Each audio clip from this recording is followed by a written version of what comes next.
Hello friends, स्वागत है आपका माय हिमाचल न्यूज में।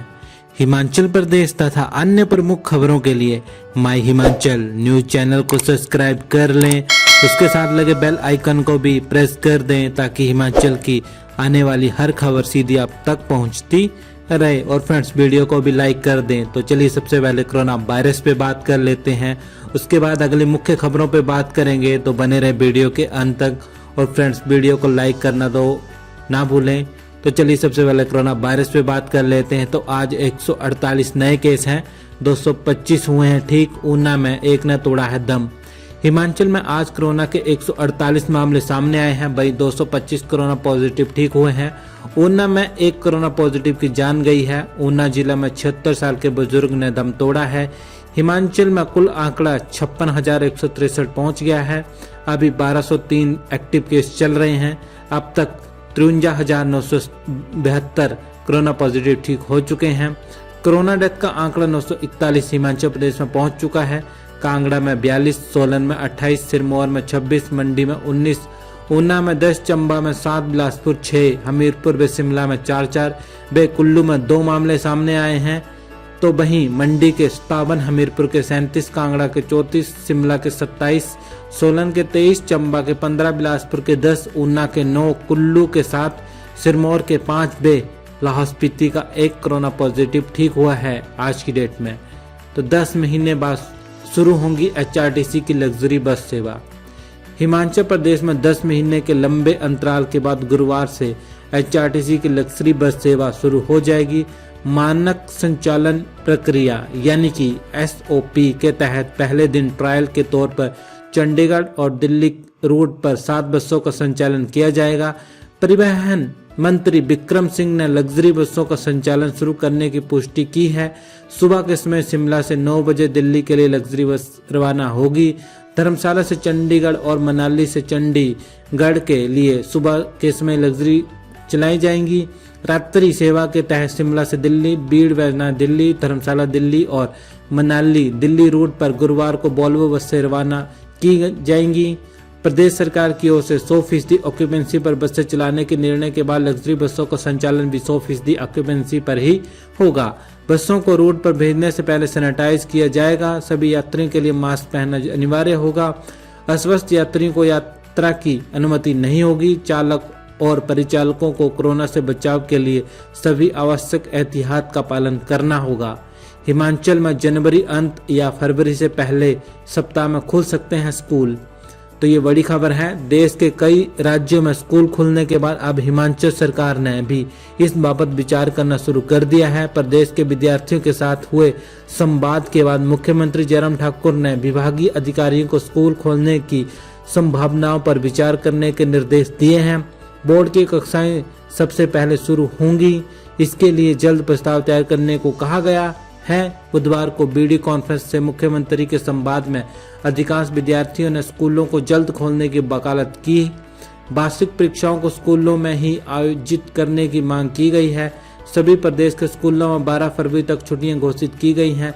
संभावित है कि जनवरी अंत या फरवरी के पहले सप्ताह से प्रदेश में स्कूल खुल सकते हैं। अधिकांश शिक्षकों की पंचायत चुनाव में ड्यूटी लगी है। 21 जनवरी के बाद शिक्षक इस कार्य से मुक्त हो जाएंगे। उल्लेखनीय है कि प्रदेश में बीते साल 2 नवंबर से स्कूलों को खोला गया था, लेकिन कोरोना संक्रमण के मामले अधिक आने के चलते इन्हें बंद करना पड़ा था। अब कोरोना संक्रमण के मामलों में कमी आई है, ऐसे में स्कूलों को खोला जा सकता है। बर्फबारी से बड़ा हिमस्खलन का खतरा। अटल टनल पर्यटकों के लिए बंद। अंतर्राष्ट्रीय पर्यटन नगरी मनाली आ रहे पर्यटकों को कुछ दिन अटल टनल के दीदार से वंचित रहना होगा। हिमस्खलन के खतरे को देखते हुए कुछ दिन पर्यटकों के लिए अटल टनल बंद रहेगी। सोलंग नाला से धुंधी तक 13 स्थान हिमस्खलन को लेकर चिन्हित किए गए हैं। शासी हिम तथा आपदा अध्ययन संस्थान ने इस संस्थानों पर हिमस्खलन को लेकर आशंका जाहिर की है। BRO इस मार्ग को बहाल कर रहा है। हिमस्खलन की आशंका को देखते हुए कुल्लू प्रशासन भी सतर्क हो गया है। सैलानियों की सुरक्षा को ध्यान में रखते हुए उन्हें अटल टनल की ओर नहीं भेजा जाएगा। सड़क किनारे बर्फ के ढेर लगे होने व सड़क फिसलन भरी होने के कारण सैलानियों को वीरवार को मनाली से 5 किलोमीटर दूर ही रोक दिया गया है, लेकिन 1-2 दिनों में सड़कों की हालत सामान्य होते ही पर्यटक सोलंग नाला तक जा सकेंगे। पर्यटक सोलंग नाला, फातरू, अंजनी महादेव, कोठी बेहमटा बर्फ के दीदार कर सकेंगे, लेकिन अटल टनल की ओर नहीं जा सकेंगे। बाहरी राज्य से पर्यटकों की भारी संख्या में आना जारी है। पर्यटन नगरी मनाली के अधिकतर होटल 20 जनवरी तक एडवांस में बुक हैं। सोलन में फिर मिले सैकड़ों मृत मुर्गे मुर्गियां। सिरमौर में प्रवासी पक्षी गिद्ध मरने से हड़कंप मचा हुआ है। हिमाचल प्रदेश में बर्ड फ्लू के अलर्ट के बीच कई क्षेत्रों में पक्षियों की मौत का सिलसिला थमने का नाम नहीं ले रहा है।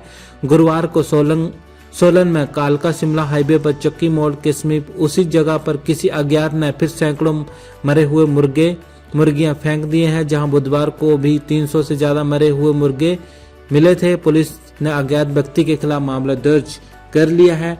एक पक्षी बिजली के तार से लटका था, जबकि दूसरा जमीन पर गिरा हुआ था। दोनों के सैंपल लिए गए हैं। नीवा गांव में 2 मरे हुए गिद्ध मिले हैं। ग्रामीणों ने इन्हें मिट्टी में दबा दिया था। सूचना के बाद टीम मौके पर पहुंची। ग्रामीणों को बर्ड फ्लू के बारे में जागरूक किया गया।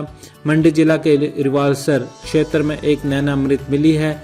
लडफ्लोड में के ब्लोटूद्रोप गांव में एक कबूतर मृत मिला है। इन पक्षियों के सैंपल लेकर जांच के लिए जालंधर लैब भेजे गए हैं। रिपोर्ट आने के बाद ही मौत के असल कारणों से पर्दा उठ सकेगा। मंडी जिला में 2 मृत पक्षी मिले हैं। सैंपल जालंधर लैब भेजे गए हैं। लोगों को कहीं भी काफी संख्या में परिंदे मृत मिलते हैं तो इसकी सूचना अफवाहें न फैलाएं और सावधान भी रहें। बर्ड फ्लू को लेकर मुख्यमंत्री कांगड़ा में करेंगे अधिकारियों से बैठक। हिमाचल प्रदेश में बर्ड फ्लू संक्रमण के चलते 3018 प्रवासी पक्षियों की मृत्यु हो गई है। सभी पक्षी कांगड़ा जिले के पोंग बांध क्षेत्र में मृत मिले हैं। संक्रमण को लेकर भेजे गए 119 सैंपल की रिपोर्ट का फिलहाल इंतजार है। देर शाम तक रिपोर्ट आने की उम्मीद है। उसके बाद ही सरकार आगामी निर्देश देंगे। केंद्र सरकार को इसको लेकर अवगत करवाया जाएगा। हालांकि सरकार पहले से ही इस विषय में लेकर अवगत है। पक्षियों की मृत्यु के बाद एरिया को सील किया गया है ताकि संक्रमण आगे ना फैले। जानिए वीरभद्र सिंह ने किसे दी जुमलेबाजों से बचने की सलाह। कांग्रेस के वरिष्ठ नेता एवं पूर्व मुख्यमंत्री वीरभद्र सिंह ने प्रदेशवासियों से नगर निकाय एवं पंचायती राज संस्थानों के चुनावों में साफ सुथरे लोगों को चुनने का आह्वान किया है। उन्होंने कहा कि लोकतंत्र के इस पर्व में सबको अपने मताधिकार का प्रयोग करना चाहिए। उन्होंने कहा कि लोगों को ऐसे प्रत्याशियों को आगे लाना चाहिए जो उनकी समस्याओं को दूर करे, वे क्षेत्र के विकास की सही सोच रखते हो। उन्होंने ऐसे जुमलेबाजों से बचने की सलाह दी है जो आपसी सौहार्द को तोड़ने या अपने स्वार्थ के लिए आपसी भाईचारे को नुकसान पहुंचाने की कोशिश करते हो। उन्होंने कहा कि ये चुनाव ग्रामीण क्षेत्रों की समस्याओं को दूर करने के साथ ग्रामीण विकास के लिए बहुत ही महत्वपूर्ण होते हैं। उन्होंने कहा कि कांग्रेस ने प्रदेश का चहुमुखी विकास किया है और यही कारण है कि आज प्रदेश पहाड़ी राज्यों में विकास के अग्रणी मॉडल के तौर पर जाना जाता है।